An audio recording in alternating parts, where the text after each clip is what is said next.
आमदार हेमंत पाटील यांच्या मध्यस्थीने शेतकऱ्यांचे आंदोलन स्थगित। आज नांदेड, परभणी, जालना ह्या समृद्धी महामार्गातील बाधित शेतकऱ्याच्या मागण्यासाठी जिल्हाधिकारी कार्यालयासमोर शेती दिनी शेकडो शेतकरी आंदोलन करत होते। ह्या आंदोलनात शिवसेनेचे विधान परिषदेचे गटनेते आमदार हेमंत पाटील यांनी भेट देत मध्यस्थी केली व प्रशासनाने मावेजात दुजाभाव केला असून यात बागायतदार व जिरायतदार शेतकऱ्यांचे मोठ्या प्रमाणावर नुकसान झाले असून आपले आंदोलन हे आपण थांबवावे ही विनंती केली असून जानेवारीच्या पहिल्या किंवा दुसऱ्या आठवड्यामध्ये उपमुख्यमंत्री यांची भेट घेऊन त्यांच्यासोबत बैठक लावून 4 पट्ट मावेजा मिळवून देण्याचा शब्द दिला असल्याचे ते म्हणाले व सदरील आंदोलन शेतकऱ्यांनी मागे घेतले। समृद्धी महामार्ग झाला पाहिजे, अनेक दिवसापासून मागणी होती। मुंबई शहराला थेट नांदेड शहर जोडलं जावं आणि ही मागणी माननीय एकनाथ शिंदे साहेबांनी पूर्ण केली।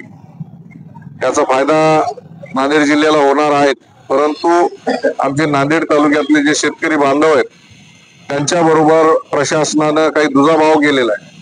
वाघाळ्यामध्ये एक दर दिलेला आहे, पांगरीमध्ये एक दर दिलेला आहे। त्यामुळं अनेक बागायतदार शेतकरी असतील, जिरायतदार शेतकरी असतील यांचं मोठ्या प्रमाणामध्ये नुकसान झालेलं आहे। काही ठिकाणी चौपट दर देण्यात आले, काही ठिकाणी एकपट दर देण्यात आले। आज सर्व शेतकऱ्यांचं म्हणणं ऐकून घेतलेलं आहे। यापूर्वी सुद्धा तत्कालीन मुख्यमंत्री माननीय एकनाथ शिंदे साहेबांच्या कानावरती या गोष्टी टाकलेल्या होत्या।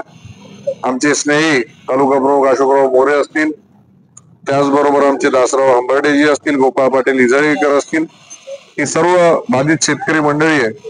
त्यांना विनंती केली की आज आपलं जे उपोषण आहे आपण लाक्षणिक उठवावं आणि पुढच्या आठवड्यामध्ये साधारणतः जानेवारीच्या पहिल्या किंवा दुसऱ्या आठवड्यात उपमुख्यमंत्र्यांची वेळ घेऊ आणि त्यांच्याकडे बैठक लावू आणि जे काही बाधित शेतकरी आहेत त्यांना ती चौपट रक्कम मिळवून देण्याच्या संदर्भामध्ये आपण प्रयत्न करू असा शब्द त्यांना दिलेला आहे। माझ्या विनंतीला मान देऊन त्यांनी आताच आजचं लाक्षणिक उपोषण उठवलंय। मनापासून त्यांना धन्यवाद देतो आणि हे सरकार शेतकऱ्यांच्या पाठीमागे उभं राहणार सरकार आहे। निश्चित यांचा मोबदला मुआवजा मिळवून देण्याचं काम आम्ही करणार। धन्यवाद।